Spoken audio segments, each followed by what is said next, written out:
Hello everyone, আসসালামু আলাইকুম। I hope আপনারা সবাই ভালো আছেন। তো আজকে আমি আপনাদের সাথে এই কাফতান স্টাইল বেবি টপটির কাটিং এবং স্টিচিং শেয়ার করব। সো এই ড্রেসটা আমি 1 থেকে 2 বছর বেবির জন্য তৈরি করেছি। আপনারা আপনাদের বয়সের মাপ অনুযায়ী তৈরি করে নেবেন। So without any delay let's start.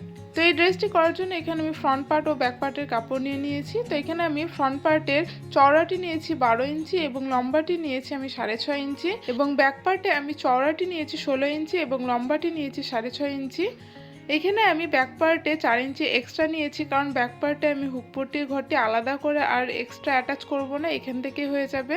তো এখানে আমি এটির উপরে ভালো মতো 4 ভাঁজে বিছিয়ে নিলাম। দেখুন, এখন বন্ধ সাইড থেকে আমি শোল্ডারের মার্কিংটি করে নিচ্ছি 4.5 ইঞ্চিতে। এখন যেখানে মার্কিং করলাম সেখান থেকে নিচের কোনাকুনি পর্যন্ত এভাবে মার্কিং করে দিলাম। এখন আমি গলার চওড়াটি নিচ্ছি 2 ইঞ্চিতে। তো 2 ইঞ্চিতে গলার মার্কিংটি করে নিলাম। এখন আমি ফ্রন্ট গলার লম্বাটি নিচ্ছি 3 ইঞ্চি এবং ব্যাক গলার লম্বাটি আমি 1.5 ইঞ্চিতে নিয়ে আমি এভাবে একটি রাউন্ড শেপ ড্র করে নিলাম এবং 1/2 ইঞ্চি এখানে মার্কিং করে নিচ্ছি শোল্ডার ডাউনের জন্য। তো এখানে আমি শোল্ডার ডাউনের মার্কিংটি করে নিলাম। এখন নিচে থেকে আমি 1/2 ইঞ্চি পরিমাণ মার্কিং করে নিচ্ছি যাতে কোনা না বেরিয়ে থাকে। তো এখানে আমি অলমোস্ট মার্কিং করে নিলাম। এখন আমি এটি মার্ক অনুযায়ী কাটিং করে নিচ্ছি। তো ফার্স্টে এখানে আমি ব্যাক পার্টের কাটিং করে নিলাম। এখন আমি ব্যাক পার্টের অংশটি সরিয়ে ফ্রন্ট পার্টের গলাটি কাটিং করে নিলাম। এখন আমি ব্যাক পার্টের মিডিলে কাট বসিয়ে দিলাম। তো এখানে আমি ছোট একটি কাট বসিয়ে দিলাম যাতে ফোল্ড করার সময় সুবিধা হয়। এখন আমি বটম পার্টটি কাটিং করে নেব। এর জন্য এখানে আমি 2 ভাঁজে কাপড় বিছিয়ে নিয়েছি। তো এই কাপড়টি চওড়া নিয়েছি আমি 25 ইঞ্চি এবং লম্বায় নিয়েছি 10.5 ইঞ্চি। এখন এই কাপড়টিকে আমি টোটাল 4 ভাঁজে বিছিয়ে নিলাম। তো 4 ভাঁজে বিছানোর পর এখানে আমি খোলা সাইড দিয়ে এভাবে একটি সার্কেল এঁকে নিচ্ছি। তো এভাবে একটি রাউন্ড শেপ দিয়ে নিতে হবে। তো এখানে নিচের কোণা থেকে 3 ইঞ্চিতে আমি এভাবে একটি রাউন্ড শেপ দিয়ে নিলাম।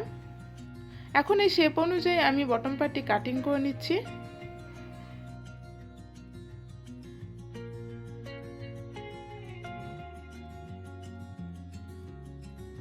এখন আমি টপ পার্টটি নিয়ে নিয়েছি। এখন টপ পার্টে ব্যাক পার্টের যে বাড়তি অংশটুকু ছিল সেটি আমি মার্কিং করে নিচ্ছি।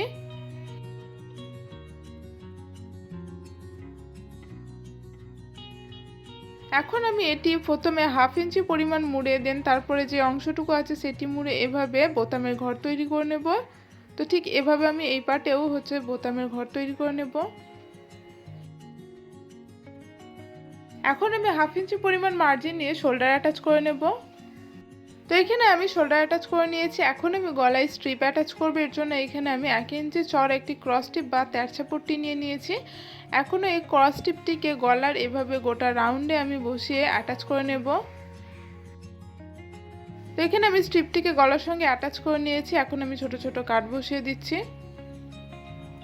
তো এখানে আপনারা ছোট ছোট কাট বসিয়ে নিতে পারেন বা স্ট্রিপের উপরে এভাবে উপরে একটি টপ স্টিচও করে নিতে পারেন।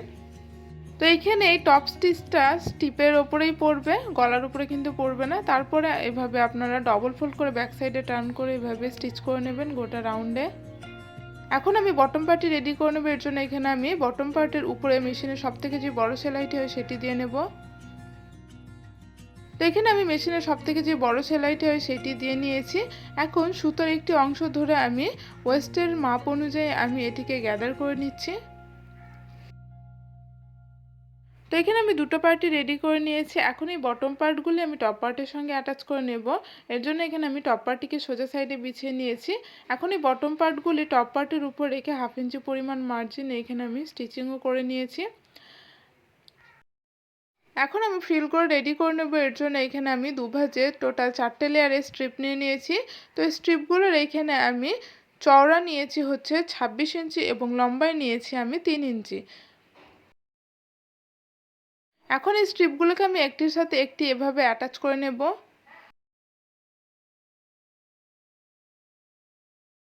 তো এখানে আমি স্ট্রিপগুলোকে একটার সঙ্গে একটা অ্যাটাচ করে নিয়েছি। এখন নিচে থেকে এভাবে ডবল ফোল্ড করে স্টিচিং করে নেব এবং উপরে মেশিনের সবথেকে যে বড় সেলাইটি হয় সেটি দিয়ে এভাবে গ্যাদার করে নেব।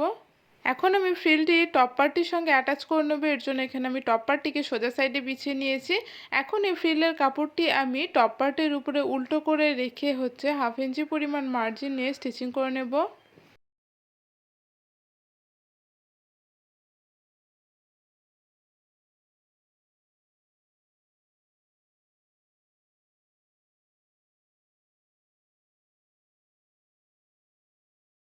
তো এইভাবে আমি গোটা ফ্রিলটাকে অ্যাটাচ করে নেব।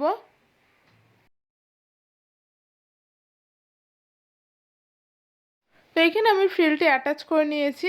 এখন ফ্রিলটি আমি সোজা সাইডে করে টপটির উপরে একটি টপ স্টিচ বসিয়ে নেব।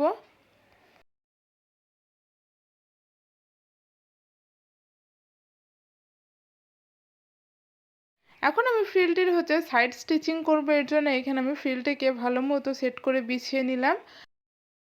এখন উপর থেকে আমি আর্মহোল লেন্থ 4.5 ইঞ্চি বাদ দিয়ে তারপরে টোটাল 5.5 ইঞ্চিতে মার্কিং করে নিলাম। ওয়েস্ট লাইন থেকে 5.5 ইঞ্চি লেন্থ পর্যন্ত যে মার্কিংটি করলাম সেটিতে স্টিচ করে নেব। তো এখানে আমি স্টিচ করে নিয়েছি এবং এখানে আমি একটি বো রেডি করে নিয়েছি।